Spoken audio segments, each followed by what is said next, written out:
গো বাবা, কে আমাদেরকে আদর করে মুখে খাবার উঠাইয়া দিবি? তুমি ছাড়া যে আমাদের কেউ নাই।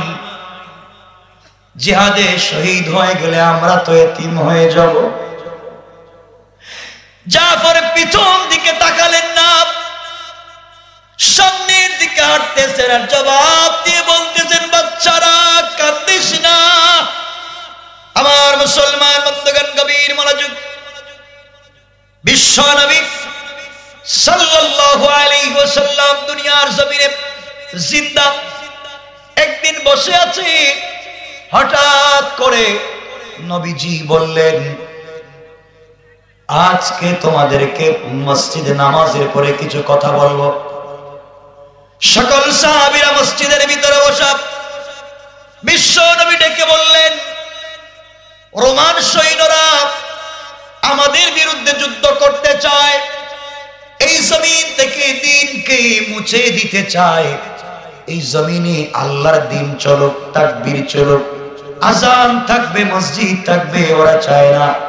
আমি জিহাদের জন্য কিছু সেনা বাহিনী পাঠাতে চাই। রোমানদের সঙ্গে যুদ্ধ হবে, রোমানদের সঙ্গে যুদ্ধ হবে,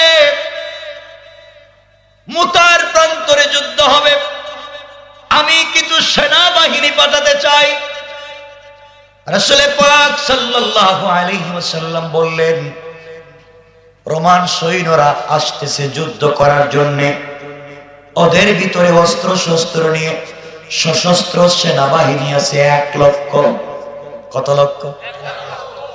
নবীজি খুঁজতে খুঁজতে সাহাবী জমা করলেন 3000। কয় হাজার? একদিকে কত আর একদিকে যুদ্ধ করা লাগবে।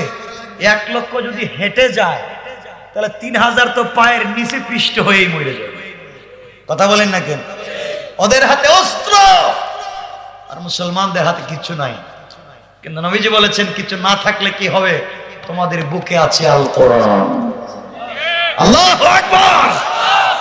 কোরআন আছে, কোরআনের মুজিজা আছে। কোরআন তোমাদেরকে বাঁচাইয়া দিবে। কোন সুবহানাল্লাহ। 3000 সৈন্য নিয়ে বসে গেলেন। এদিকে 1 লক্ষ সেনাবাহিনী। বিশ্ব নবী বললেন, এই যুদ্ধের ময়দানে আমি বিশ্ব নবী এমন একজন সেনাপতির নাম ঘোষণা করব, যিনি আমার আল্লাহকে দিল থেকে ভালোবাসেন, আমাকে ভালোবাসেন, দ্বীনের জন্য জীবন যৌবন কুরবানি করতে ভয় পায় না। এমন একজন ব্যক্তিকে আজকের সেনাপতি বানায়া দিলাম। তার নাম আমার পালক পুত্র হযরত যায়েদ বিন হারেসা। কই দাঁড়ায় যাও। হযরত যায়েদ দাঁড়ায় গেলেন। ইয়া রাসূলুল্লাহ বাজান, এই যে আমি দাঁড়ায় আছি, তোমাকে জিহাদের সেনাপতি বানায়া দিলাম। আবার নবীজি বললেন, শোনো, যুদ্ধে যদি যায়েদ বিন হারেসা শহীদ হয়ে যায়, তাহলে এই যুদ্ধে সেনাপতির দায়িত্ব পালন করবা আব্দুল্লাহ বিন রাওয়াহা কে। 2 নম্বরে নবীজি যার নামটা বলেছেন তার নাম হলো জাফর, নবীজির আপন চাচাতো ভাই। কি নাম? আলীর আপন ভাই। নবীজি বললেন, 2 নম্বরে আমি এমন একজনের নাম ঘোষণা করলাম, জাফর দাঁড়ায়া যাও। জাফর বিন আবি তালিব দাঁড়ায়া গেলেন। আমার নবীজি আবার বললেন, তিনিও যদি শহীদ হয়ে যায়। 3 নম্বরে একজন সেনাপতির নাম বললাম, তার নাম হলো আব্দুল্লাহ বিন রাওয়াহা। কোথায়? তুমিও দাঁড়ায়া যাও। তিনিও দাঁড়ায়া গেলেন। নবীজি বললেন, শোনো, 3 জন যদি শহীদ হয়ে যায়, এরপরে তোমরা পরামর্শ করো, আমরুহুম শুরা বাইনাহুম, মাশওয়ারার মাধ্যমে কাউকে সেনাপতি বানায়া নিও। 3 জনের নাম ঘোষণা করলেন। নবীজি বললেন, বাড়িতে চলে যাও, স্ত্রী বাচ্চা সন্তান মাতা পিতার কাছ থেকে বিদায় নিয়ে চলে আসো। আমার বন্ধুগণ, হযরতে যায়েদ বললেন, ইয়া রাসূলুল্লাহি, ইয়া হাবিবাল্লাহ, আল্লাহর পয়গম্বর, আপনি বলেছেন আমাকে জিহাদের সেনাপতি বানিয়েছেন। আপনি আমার বাবা, আমার মা হযরতে আয়েশা হুজরার ভিতরে বসে বসে কথাগুলো শুনছেন। আমার তো আর কারো কাছ থেকে অনুমতি নেওয়া লাগবে না। আপনি আমার বাবা, আয়েশা আমার মা, আমি আর কারো কাছ থেকে অনুমতি নেওয়া লাগবে না। আমি এখানে বসে গেলাম। সুবহানাল্লাহ। নবীজি বললেন, জাফর বাড়িতে চলে যাও। হযরতে জাফর বাড়িতে চলে গেলেন। ঘরের ভিতরে গিয়ে স্ত্রীর কাছে বলতে লাগলেন, স্ত্রী রে, বিশ্ব নবী আমাকে মোতার প্রান্তরে সেনাবাহিনীর প্রধান বানিয়ে দিয়েছে। যুদ্ধের ময়দানে চলে যাই, আমার জন্য তুমি দোয়া করে দিবা, আমি যেন দ্বীনের পথে চলতে পারি। আমার বাচ্চাগুলাকে দেখে রাখবা, আমানতের সাথে দুনিয়ার জমিনে চলবা। জাফরের স্ত্রী উপর দিকে দুইটা হাত উঠিয়া বলছেন, আল্লাহ, তুমি আমার স্বামী জাফরকে জিহাদের ময়দানে গাজী বানায়া, জিহাদের ময়দানে বিজয়ী সেনাপতি বানায়া আমার কাছে ফিরাইয়া দিবা। সুবহানাল্লাহ। হযরতে জাফর দাঁড়ায়া তরবারির উল্টা পিঠ দিয়া স্ত্রীর শরীরে খোঁচা দিয়ে বললেন, স্ত্রী রে, উল্টা দোয়া করো না, তোমার দোয়া আল্লাহর দরবারে কবুল হবে না। তোমার এই দোয়া আল্লাহর দরবারে কবুল হবে না। তুমি আমার জন্য দোয়া করতেছো, আমি যেন জিহাদের ময়দান থেকে গাজী হয়ে আবার ফিরে আসি। তোমার দোয়া কবুল হবে না, কারণ নবীজি আমার আগে একজন সেনাপতির নাম বলেছেন, আমার পরে একজনের নাম বলেছে। আমি মধ্যখানে নির্ঘাত এই জিহাদে আমি শহীদ হয়ে যাব, আর বাঁচবো না, ফিরে আসবো না। আমি যদি মরে যাই আমার আপত্তি নাই, দ্বীন ইসলামের জন্য, আল্লাহ এবং রাসূলের জন্য। আমি যদি শহীদ হয়ে যাই, একবার কেন লক্ষবার যদি দুনিয়ার জমিনে আগমন করি, লক্ষবার আল্লাহকে বলবো, আল্লাহ তাআলা তোমার দ্বীনকে জিন্দা করবার জন্য আমি জাফর কোটি কোটি বার আমার জীবনকে তোমার রাস্তায় দিতে পারি। সুবহানাল্লাহ, জোরে পড়েন। কেমন ঈমান ছিল তাদের। আমার মুসলমান বন্ধুগণ,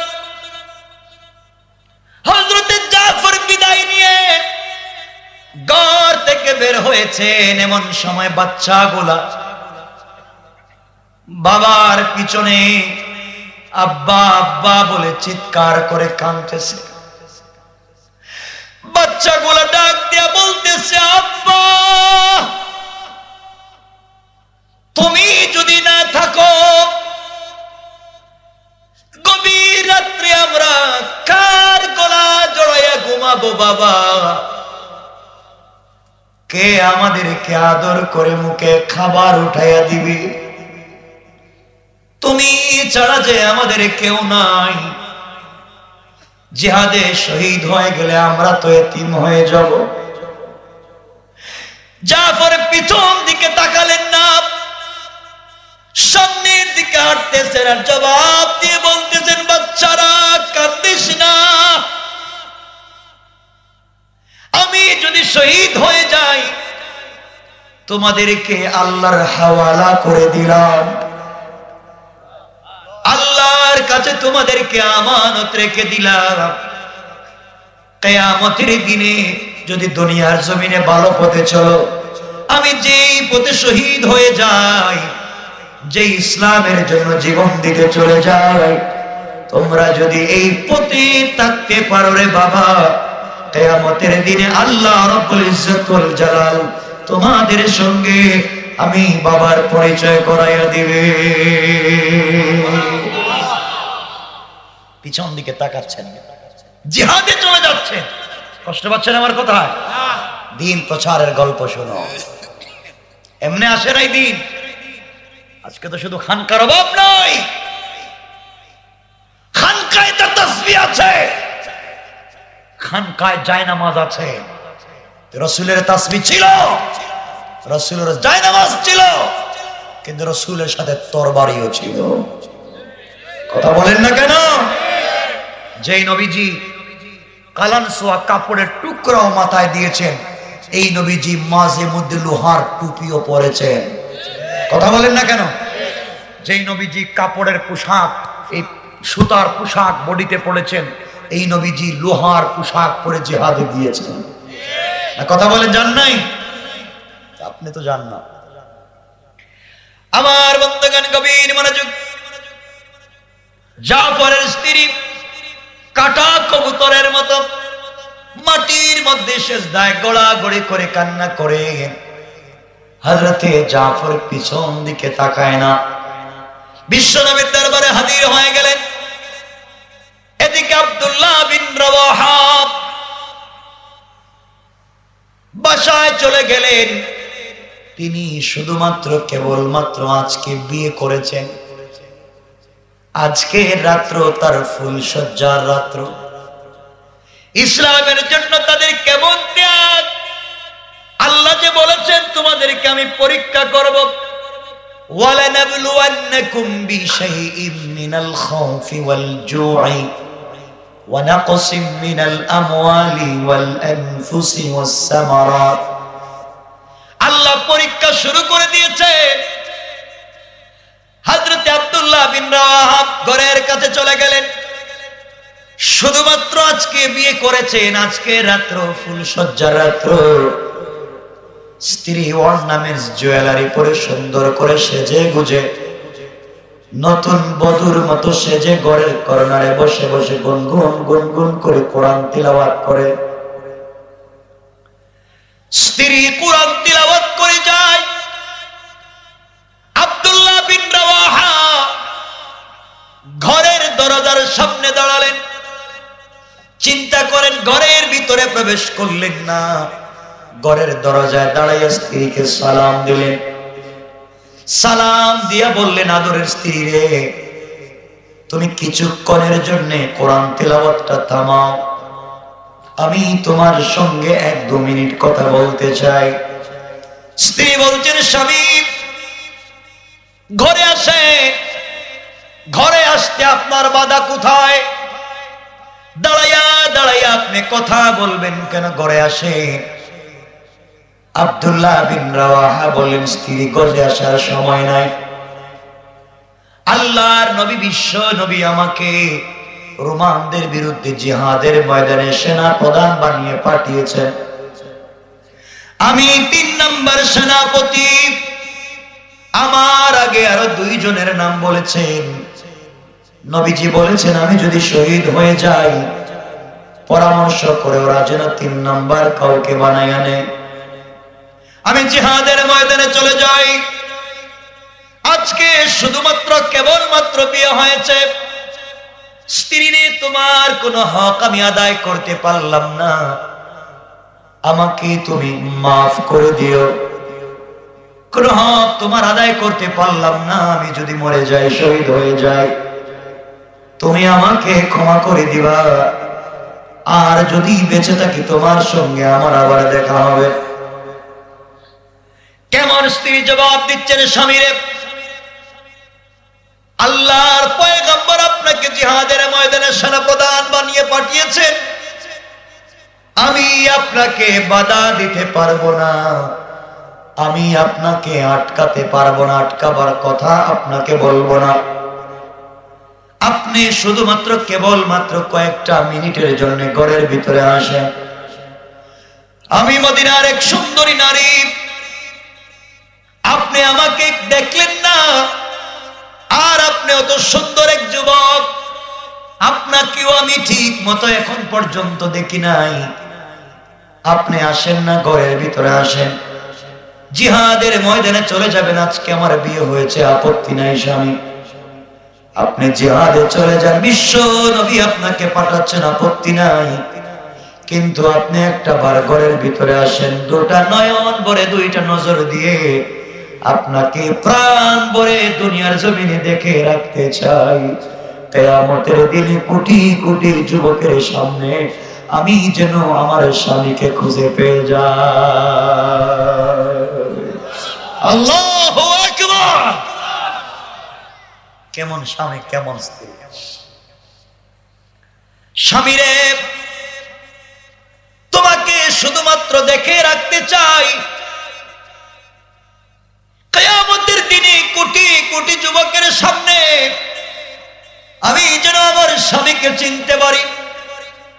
আব্দুল্লাহ বিন রাওয়াহা ডেকে বললেন, স্ত্রী রে, আমি ঘরে আসবো না, ঘরে আসার প্রয়োজন নাই। ঘরে গেলে তোমার প্রেম জাগবে, ভালোবাসা অন্তরে ডাকবে।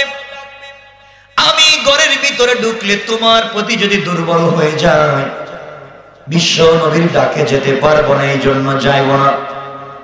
স্ত্রী ডাক দিয়া বললেন, স্বামী, আল্লাহ পাকের জাতের কসম করে বলি, আপনি ঘরে আসলে কোনো প্রেম নিবেদন করব না, ভালোবাসার গল্প শোনাবো না, শুধু দুইটা নয়ন ভরে আপনাকে দেখে রাখতে চাই। কিয়ামতের দিনে আপনাকে আমি স্বামী হিসেবে যেন পেয়ে যাই। আব্দুল্লাহ বিন রাওয়াহা দরজায় দাঁড়িয়ে বললেন, স্ত্রী শোনো, এই যদি তোমার ইরাদা হয়, এই যদি তোমার মনের বাসনা হয়, এই যদি তোমার মনের চাহিদা হয়, এই যদি তোমার ইচ্ছা হয়, আমার চেহারা দেখার প্রয়োজন নাই। তুমি যদি ধৈর্য ধারণ করে দুনিয়ার জমিনে বেঁচে থাকতে পারো, আমার শূন্যতায় তুমি যদি নিজেকে কন্ট্রোল করে ভালো থাকতে পারো, চরিত্র ঠিক রাখতে পারো, কিয়ামতের দিনে জান্নাতুল ফিরদাউসের ভিতরে আল্লাহ তোমাকে আমাকে স্বামী স্ত্রী হিসাবে পরিচয় করাইয়া দিবে।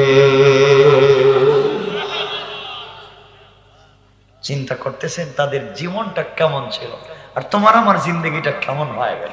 কোনো শান্তি নেই পরিবারে, কোনো শান্তি নাই, স্বামী স্ত্রীতে কোনো মহব্বত নাই। কথা বলেন না, কথা বললাম ঠিক না? কোনো মহব্বত। আমার বন্ধুগণ জিহাদের দিকে চললেন। লম্বা কথা সংক্ষেপ করে দিই।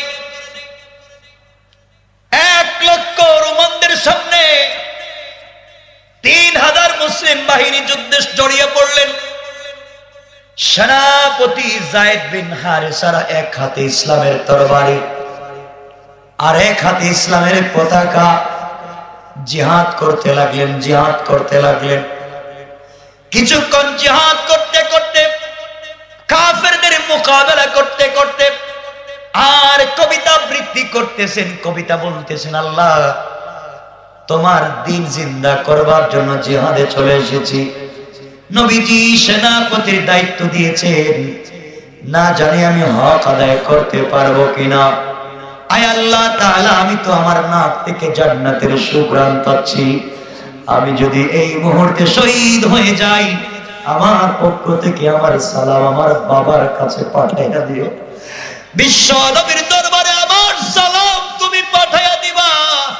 আর আমি যদি শহীদ হয়ে যাই, আমার নামটা তুমি জান্নাতুল ফিরদাউসের ভিতরে শুধু উঠাইয়া দিবা তা না, আমি যদি একবার শহীদ হয়ে যাই, আল্লাহ তোমার কাছে আমি চাই তুমি আমাকে লক্ষ বার যদি পৃথিবীতে পাঠাও, আমি লক্ষ লক্ষ বার জীবনটা দিয়ে তোমার দিন জিন্দা করতে চাই।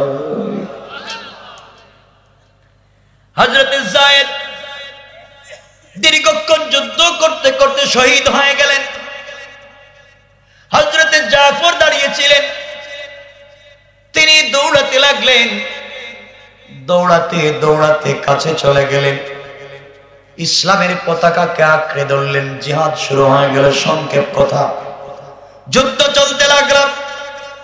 যুদ্ধ করতে করতে এক পর্যায়ে কাফেররা হযরতে জাফরের ডান হাতে আঘাত করলো, ডান হাত কেটে মাটিতে পড়ে গেল।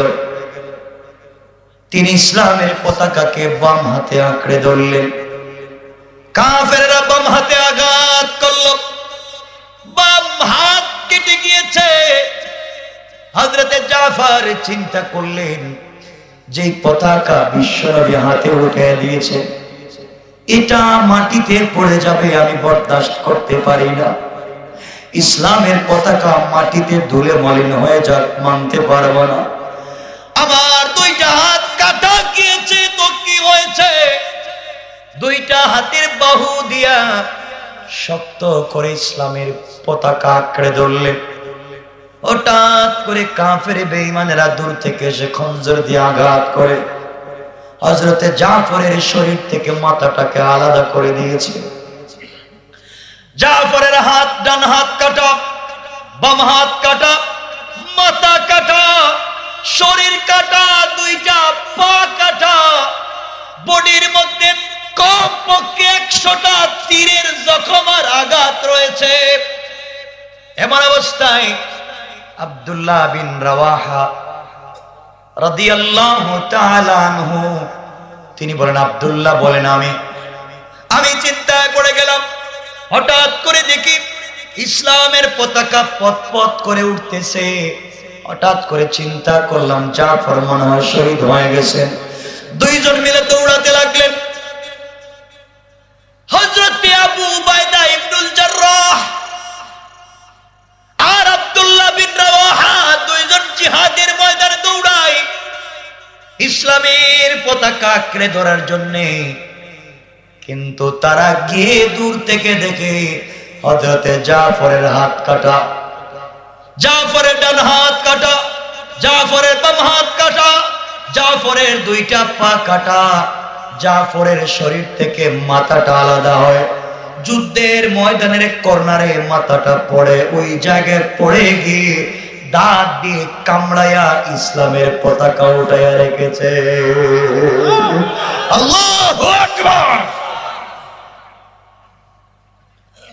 দাঁত দিয়ে কামড়ায়া ইসলামের পতাকা ধরে রেখেছে।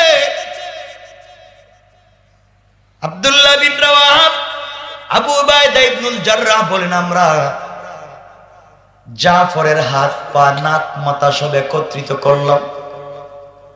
একত্রিত করে গোটা বডিতে চুম্বন করলাম, তাকে মাদফুন করে দিলাম। রাত্র বেলা স্বপ্নে দেখি জাফর জান্নাতুল ফিরদাউসের ভিতরে ফেরেশতাদের সঙ্গে উড়ে বেড়ায়। আমি জিজ্ঞাসা করলাম, জাফর রে, আল্লাহ তোমার সঙ্গে কি ব্যবহার করলেন?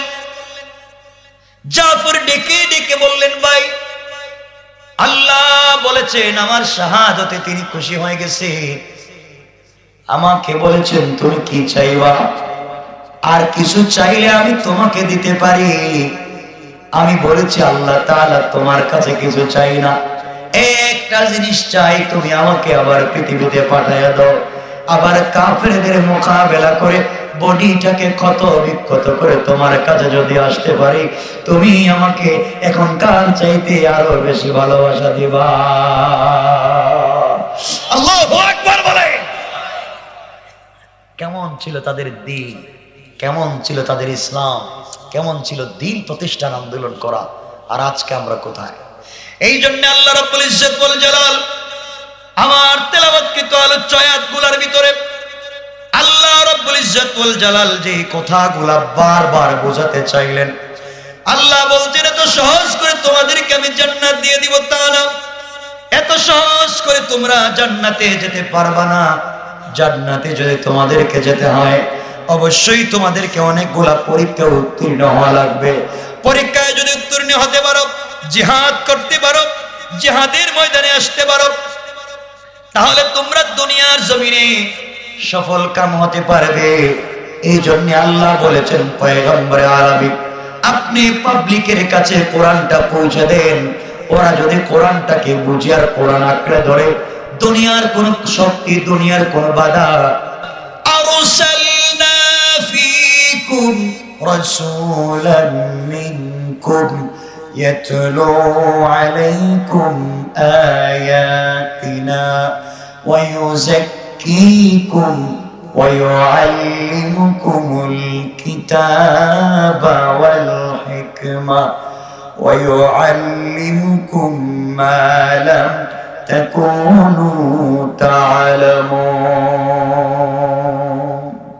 আল্লাহ রাব্বুল ইজ্জত ওয়াল জালাল বললেন, এই দুনিয়ার জমিনে তোমরা সঠিকভাবে দ্বীনের পথে চলতে পারো, নবীজি যেই শিক্ষা দিবেন সেই শিক্ষা নিয়ে চলতে পারো, দুনিয়ার জমিনে আমি আল্লাহ রাব্বুল ইজ্জতুল জালাল জানাইয়া দিলাম গোলাম রে, দুনিয়ার জমিনে দ্বীনের পথে চলতে দেরি হবে, আমি আল্লাহ তোমাদেরকে কবুল করতে দেরি হবে না। কোন সুবহানাল্লাহ।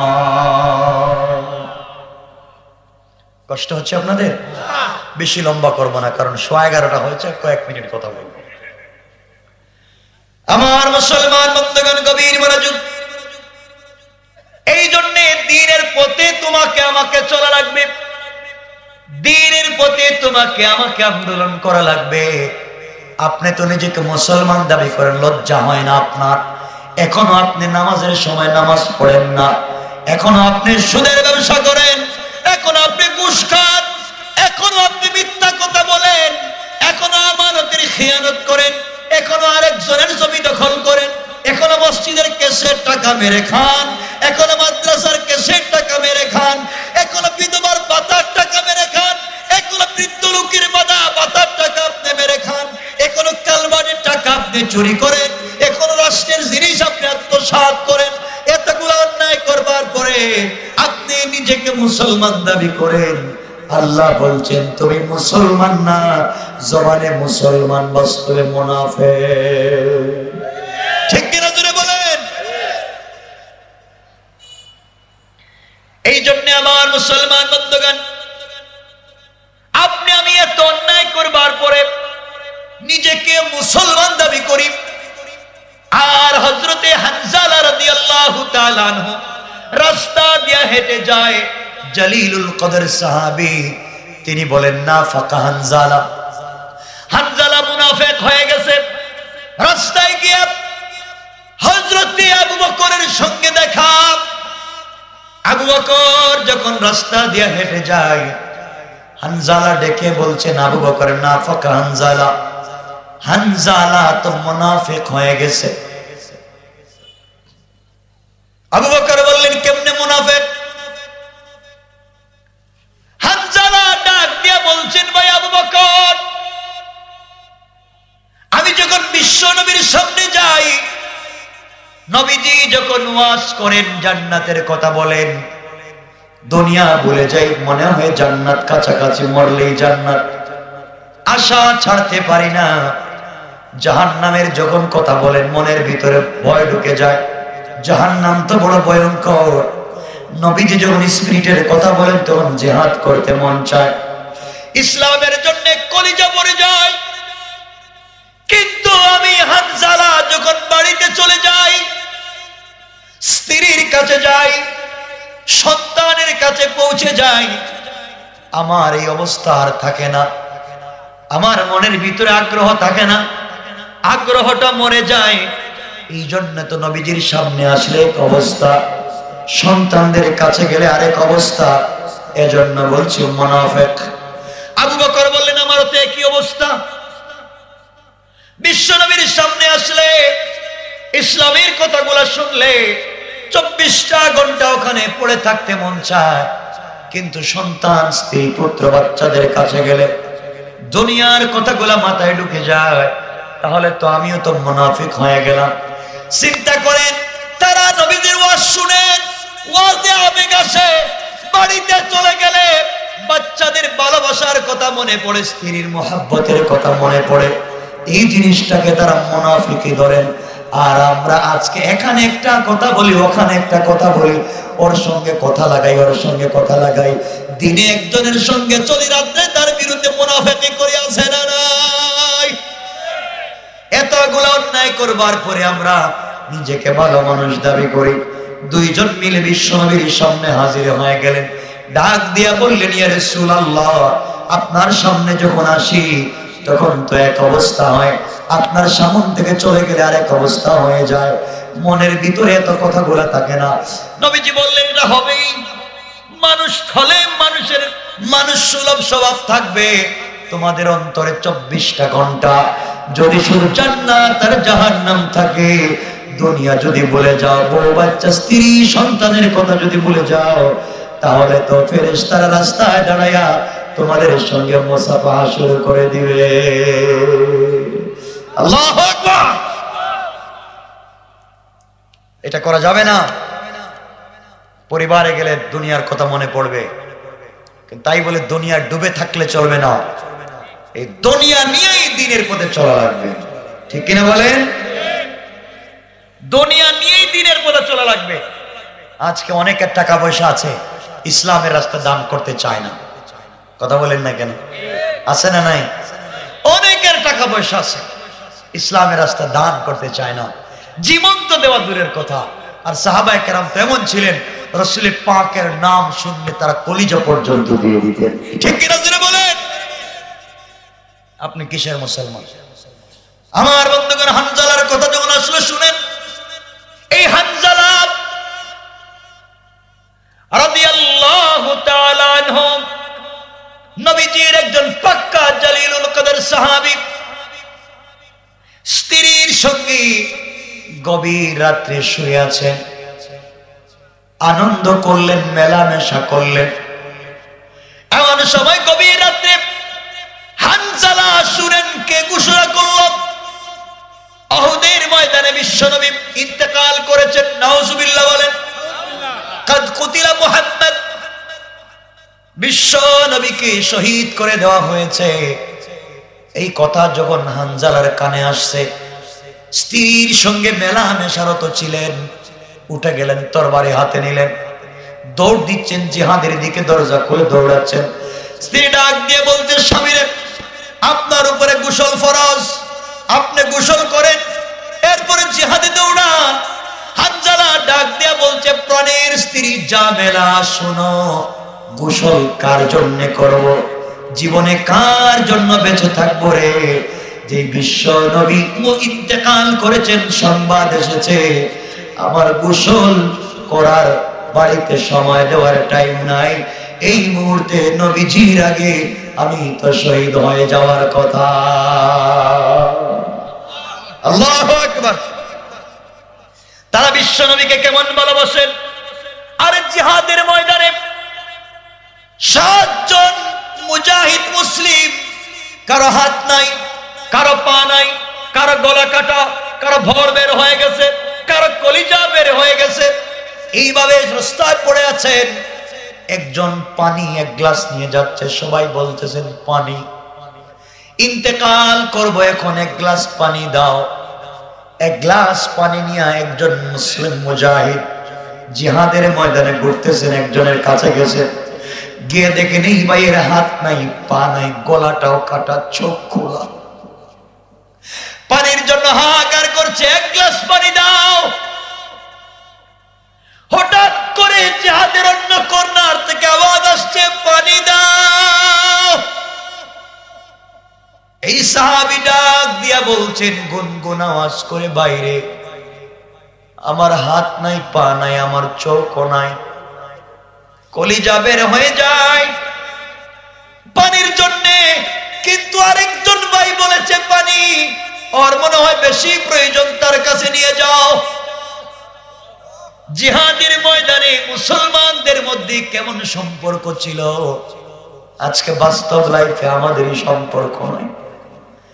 এই মুসলিম মুজাহিদ পানির গ্লাস হাতে নিয়ে 2 নম্বর জনের সামনে পৌঁছে গেছে, আর বলছেন পানি নাও। গিয়ে দেখেন তার নাড়ি বুড়ি বের হয়ে গেছে, হাত দিয়ে ঠেলা দিয়ে ধরে রেখেছে। এমন সময় আরেকজন পাশ থেকে বলছে পানি দাও। তিনি ডাক দিয়া বললেন, ভাই আমি ভালো আছি, এখনো আমার হুঁশ আছে, আমার আরেকজন ভাই পানি চায়, আমার আগে তার কাছে পানিটা পৌঁছাইয়া দাও। তার কাছে পানি নিয়ে যাওয়া হলো। পানি পান করাতে গেলে গ্লাস হাতে নিয়েছেন, আর একজন চিৎকার করে বলছে, মরে যায়, কলিজাটা ফেটে যায়, পানি দাও। হাতের গ্লাস দিয়ে বলছেন, ভাই মনে হয় আমার চাইতে আরো কারো পানির প্রয়োজন, বেশি নিয়ে যাও। এইভাবে 7 জন মুসলিম মুজাহিদের কাছে এক গ্লাস পানি নিয়ে গেলেন। সবাই বলছেন অমুকের কাছে নিয়ে যাও। 7 নম্বর জনের কাছে গেলেন, তিনি বললেন, যাও তো, অন্য জনের পানির দরকার। এই মুজাহিদ আবার ঘুরে ঘুরে 7 জনের কাছে আসলেন, এসে দেখেন 7 জন মুসলমান শহীদ হয়ে গিয়েছেন, কিন্তু কেউ পানি পান করে না। তাদের জিন্দেগিটা কেমন ছিল, ইসলামের জন্য কেমন ভরপুর তাদের কলিজাটা ছিল। ও ভাই, আজ তুমি জমি দখল করো, পাবলিককে ঠকাও, ইতিমের মাল আত্মসাৎ করো, তুমি তোমার ইতিম ভাতিজারে ঠকাও, তুমি তোমার মেয়েকে ঠকাও, তুমি তোমার ভাইকে ঠকাও, তুমি তোমার আত্মীয় স্বজনকে ঠকাচ্ছ, পাবলিকের জমি তোমার নামে রেজিস্ট্রি করে নিয়েছো, মানুষকে কষ্ট দিচ্ছ, একজনের জমি আরেকজনের নামে লিখে দিচ্ছ, কারো রাস্তা বন্ধ করে দিচ্ছ, তোমার জমি ছিল ছোট, আইল ঠেলাইয়া ঠেলাইয়া বড় করেছো, এতগুলা অন্যায় করতেছো। মনে রাখবা, রাত্রবেলা আরেকজনের ফসল থেকে ফসল কেটে এনেছো, আরেকজনের ধান কেটে তুমি তোমার গরুরে খাওয়াইছো, আরেকজনের জমি থেকে তার গাছ তুমি তার অনুমতি ছাড়া তোমার গরু তোমার ছাগল সবকিছুকে খাওয়াইছো, আরেকজনের গাছে আপেল এসছে, বেদানা এসছে, পেয়ারা এসছে, আম ধরছে, কাঁঠাল ধরছে, গভীর রাতে তুমি চুরি করে নিয়ে আসছো। মনে রাখবা তুমি কাবা ঘরের ইমাম হয়ে যেতে পারো, কিন্তু পাবলিকে হক না দিয়ে জান্নাতে যাওয়া যাবে না। ঠিক কিনা বলে? মনে রাখবেন, আল্লাহ তার হক মাফ করে দিতে পারে, কিন্তু আপনি যদি কোন পাবলিকের সরিষার দানা পরিমাণ কোন হক নষ্ট করেন, সরিষার দানা পরিমাণ তোমার কাছে কেউ যদি পাওনা থাকে, আর কিয়ামতের দিন এই লোকটা মাফ না করে আল্লাহ তোমাকে মাফ করে দিবেন না। এই জন্য পাবলিকের সঙ্গে তোমার লেনদেন মিটাও। আজ মানুষের পায়ে ঋণ দেও না, ঋণদার তোমার বাড়িতে গেলে অকথ্য ভাষা গালাগালি করো। তুমি তোমার বন্ধু, এমন বাবা বাংলাদেশে আছেন, আপনাদের এই কাশিয়ানী এলাকায় আছেন, যেই বাবা তার সম্পত্তি ছেলেদেরকে দেয় কিন্তু তার মেয়েকে দেয় না। আছে না নাই? মরবেন তো জাহান্নামের নিচে যাবেন, নিচে সাকারে যাবেন, সাকার। সন্তানকে দেন, ছেলেকে দেন, মেয়েকে সম্পত্তি দিচ্ছেন না। আছে না এমন? বহুত। আপনার নামাজ পড়ে লাভ নাই, নামাজ পড়ে লাভ নাই, জান্নাতে তো যাইতে পারবেন, এটা পরিষ্কার, কারণ আপনি আপনার মেয়েকে ঠকাইছেন, জান্নাতে যেতে পারবেন না। আমার কথা কষ্ট পাচ্ছেন আপনারা? তাফসীর তো এই জন্যই হয়, আপনারা কিছু জানার জন্য। মেয়েকে ঠকাচ্ছেন, জান্নাতে যাবেন না। অনেক এখানে আছেন স্ত্রীর মহরণা দেন নাই, আছেন না? মরার কোন চিন্তা আছে? কিছু কয় না দেখি। স্ত্রীর মহরণা দিয়া যদি মরেন, বইলা দিলাম একবার নিকৃষ্ট জাহান্নামে যাবেন, নিকৃষ্ট জাহান্নামে। স্ত্রীর মহরণা দিয়ে যাইয়েন। লেখাইছেন তো বিয়ের সময় 21,29,901 টাকা, বিয়ের সময় দিছে 1 টাকা। কথা কন না কেন? 1 টাকাও দেয় নাই, 1 টাকাও দেয় নাই। মাফ করে দিছে বউ, মাফ করছে না, আজকে তালাক দিয়া দেখো কাল কি টাকা দেওয়া লাগবে। কথা বলেন না কেন? মাফতে দেওয়া লাগে কেন? মাফতে দেওয়া লাগে কেন? এই জন্য স্ত্রীর মহরণা দিয়ে যাইয়েন।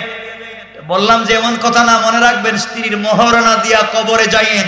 যে স্ত্রী তোমার শরীর থেকে ঘাম মুছে দেয়, তোমাকে মুখে উঠে খাওয়ায়, তোমার শরীরে একটা মশা বসতে দেয় না, তোমাকে এত ভালোবাসে, কিন্তু কিয়ামতের দিন তোমাকে চিনবে না। কথা বলেন না কেন? চিনবে না, চিনবে না। এই জন্য আল্লাহকে ওয়াস্তে স্ত্রীর মহরণা দিবেন তো। কথা কয় না কেন? আওয়াজে মনে হইতেছে দোয়ার নিয়ত নাই। আরে নিয়ত করেন, দিয়া মরেন তো কবরে যাইবেন কেমনে? কবরে যাইবেন কেমনে? তো পাবলিকের হক, বউর হক, তাকে দেন। মাসে মাসে 100-200 করে এলো দিয়ে শেষ করেন, মহিলা গেলে খবর আছে কিন্তু। কথা বুঝেন নাই? মাসে মাসে দেন, বছরে বছরে দেন। প্রত্যেক বছর 2টা কাপড় দিতেন, 3টা দেন, 2টা জুতা দিতেন, 3টা দেন, দিয়া বলেন একটা তোমার মোহর থেকে কাটায় নিলাম, 500 করে কিস্তির মতো করে দেন, যেভাবেই হোক স্ত্রীর মোহর আপনাকে দেওয়া লাগবে। কথা বলেন না কেন? কি ভদ্র মানুষ, কি ভদ্র মানুষ। বইলা দিলাম, মনে রাখবেন, স্ত্রীর সম্পত্তিটা তাকে পৌঁছে দিতে হবে। সে যদি নেওয়ার পরে বিজনেস করতে পারে, তার বাচ্চাদেরকে দিয়ে দিতে পারে, তোমাকেও তো ফেরত দিতে পারে, পারে না? কিন্তু স্ত্রীকে যে দিয়েছেন ডকুমেন্টস লাগবে, ডকুমেন্টস, লিখিত ডকুমেন্টস রাখবেন। স্ত্রীকে দিয়েছেন, দুনিয়ায় বেঁচে যাবেন, আখিরাতে বেঁচে যাবেন। চেষ্টা করবেন তো ইনশাআল্লাহ?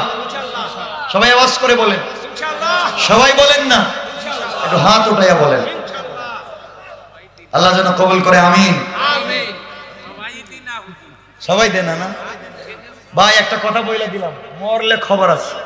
এরপরে যুবক শোনো, যারা বিয়ে করো না একটু হাত উঠাও। বিয়ে করো নাই, ওই আল্লাহ সব দিকে বিয়ে করে ফেলাইছে। বিয়ে করো নাই, হাত উঠাও। মাশাআল্লাহ, অনেকে হাত উঠাইছে, হাত নামাও। বিয়ে করার নিয়ত আছে? নাই মনে হয়। আছে? তো বিয়ে করতে গেলে যৌতুক নিবা? যৌতুক যদি, যুবকেরা শুনো, যৌতুক খাওয়ার চাইতে টয়লেটে গিয়ে 2-4 ঘন্টা খায়া চলে আইসো। এরপরে যৌতুক নিও না। তোমার লজ্জা হয় না? তুমি পুরুষ, যৌতুক নিও না। বেচারা মেয়ে জন্ম দিছে দেখে কি ঠেকছে? আমার ছেলের মাস্টার্স ইঞ্জিনিয়ার বানাইছি, 20 লাখ খরচ, আপনি 30 লাখ দেওয়া লাগবে। কথা কোন ঠিক কিনা? মানে জমি দেওয়া লাগবে। কি একটা শয়তানি। এই জন্য যৌতুক নেওয়া যাবে। যারা মেয়ের বাবা, আপনারা যৌতুক দিবেন না। না দিবেন? আপনারা তো দেন। হারাম কাজ। কি কাজ? কথা বলেন, হালাল না হারাম? সবাই বলেন হালাল না হারাম? যৌতুক নেওয়া যাবে, যৌতুক দেওয়া যাবে ইনশাআল্লাহ। আজকের থেকে আপনারা আন্দোলন করবেন, এই এলাকায় যৌতুক নেওয়াও যাবে না, দেওয়াও যাবে না। আপনাদের এলাকায় বাল্য বিয়ে আছে? আসেনি? বাল্য বিয়ে তো একবার আইন করে আপনারা আটকাই দিচ্ছেন, বাল্য বিয়ে করা যাবে না। আজকের থেকে আন্দোলন করবেন, বাল্য প্রেম করা যাবে না। কথা বলেন না কেন? বাল্য বিয়ে আটকায়া দিছ, বিয়ে করতেছে বৈধ, মেলামেশা বৈধ, এটা আটকায়া দিছ। আর গার্লফ্রেন্ড বয়ফ্রেন্ড নাম দিয়া গাছের চিপায় ছাপায় যে বসে আছে, এটা যারা বন্ধ করতে পারে নাই, এরা জাতির শত্রু, মানবতার শত্রু। ঠিক কিনা? আমার মেয়েটা বুঝে না হুজুর, বিয়ে দিতে পারেন না। আপনার মেয়ে বুঝে না, বয়স হয়েছে 21, ছোট রয়েছে, তো প্রেম কইরা ছাড়ছে 21টা। কথা কন না কেন? শুধু লজ্জা হওয়া দরকার।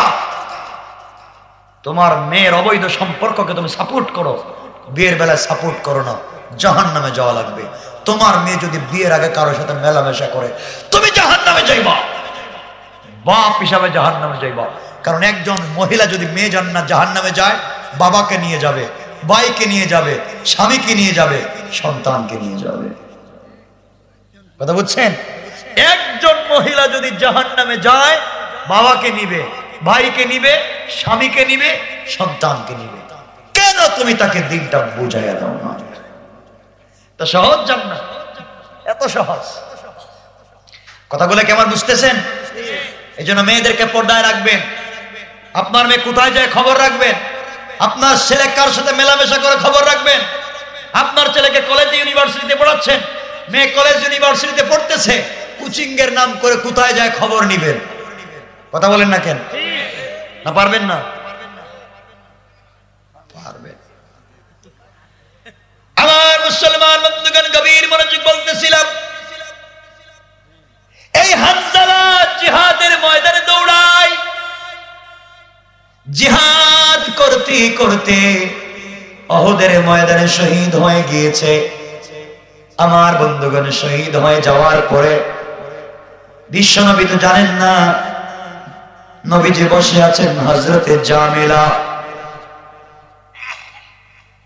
হযরতে হানজালার স্ত্রী দৌড়ায় বিশ্বনবীর সামনে হাজির, সালাম দিয়ে বললেন,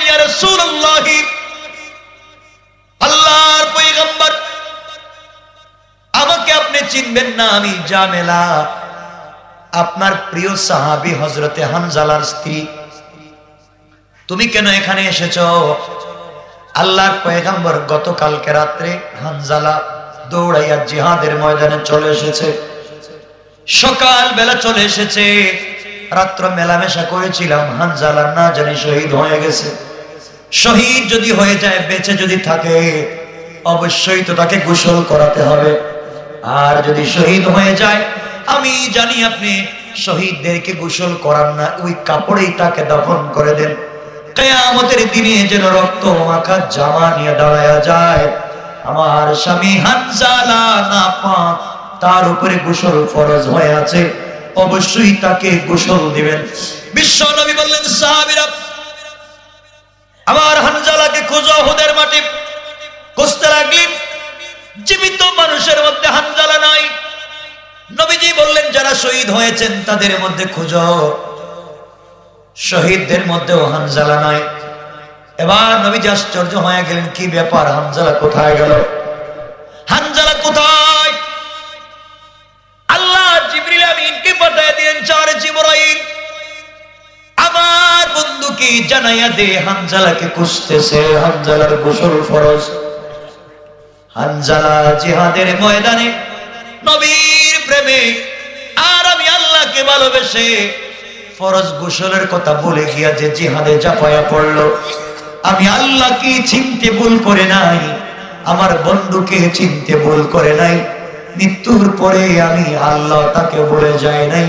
আমি আল্লাহ তাকে আসমানে উঠাইয়া জান্নাতুল ফিরদাউসের পানি দিয়া, রহমতের ফেরেশতা দিয়া আমি আল্লাহ গোসল দিচ্ছি। আল্লাহু আকবার। জিবরাইল জানাইয়া দাও, হানজালার গোসল আমি আল্লাহ দিচ্ছি। কিছুক্ষণ পরে হানজালার লাশটা দুনিয়ায় হাজির। নবীজি দেখেন হানজালার দাড়ি থেকে আর চুল থেকে টপ টপ করে পানি পড়ে। আমার বন্ধুগণ, যার উপরে ছিল গাসিলুল মালাইকা, পৃথিবীতে একজন সাহাবী যাকে ফেরেশতারা গোসল করিয়েছেন। আমার বন্ধুগণ, বিশ্ব নবী সাল্লাল্লাহু আলাইহি ওয়াসাল্লাম মদফুন করলেন, কবরে শোয়া দিলেন। বিশ্ব নবী হানজালার লাশটাকে যখন নিয়ে যাওয়া হচ্ছে, আমার নবীজি কাঁদলেন, কিছুক্ষণ পরে হাসলেন, কিছুক্ষণ পরে লজ্জা বনত হয়ে মাথা নোয়া পিছন দিকে তাকায় আস্তে আস্তে করে হাঁটেন। এবার সাহাবীরা জিজ্ঞেস করেন, ইয়া রাসূলুল্লাহ, হানজালাকে দেখে আপনি প্রথমে কাঁদলেন কেন? আমার নবী বললেন, সাহাবীরা রে, আমার হানজালা যে আমাকে এত ভালোবাসে আমি বুঝি নাই। ঘরের ভিতরে সুন্দর স্ত্রী রেখে, ফুল সজ্জা রাত রেখে, মেলামেশা করে গোসলের কথা ভুলে গিয়ে যে যুবকটা আমার জন্য, ইসলামের জন্য জীবন দিল, তার জন্য আমার কলিজার থেকে টুকরায় কান্না আসে। এই জন্য আমি কাঁদলাম। ইয়া রাসূলুল্লাহ, আপনি হাসলেন কেন? এই জন্যে আমি হেসেছি, আমার হানজালা ইন্তেকাল করেছে, আর আমি দেখি লক্ষ লক্ষ রহমতের ফেরেশতা হানজালাকে ঘিরে রেখেছে। আপনি মুখটা ফিরে নিলেন কেন? সাহাবীরা, তোমরা জানো না, আমি দেখলাম আমার হানজালার জন্য জান্নাতের হুর পরীরা দৌড়াইয়া দৌড়াইয়া কাঁচা ফুল নিয়া জান্নাতি সুন্দর গান গেয়ে গেয়ে তারা আসতেছে। হানজালাকে নিয়ে যাওয়ার জন্য তারা যখন আসতেছে, আমি দেখলাম ওই জান্নাতি হুরেরা দৌড়াচ্ছে। যখন রিমঝিম বাতাসে তাদের শরীর থেকে কাপড়গুলা সরে যায়, হাঁটুর উপরে কাপড় উঠে যায়, ওগুলা দেখে আমি লজ্জিত হয়ে পিছন দিকে তাকালাম, চোখ ফিরে আনিলাম। আমার আল্লাহ হানজালাকে তো ভালোবেসেছেন, জান্নাতের হাজার হাজার হুর গিলমানদেরকে তার সংবর্ধনার জন্য পাঠাইয়া দিয়েছে। ওরা জান্নাতের কাঁচা ফুল নিয়ে আসতেছে, সুবহানাল্লাহ।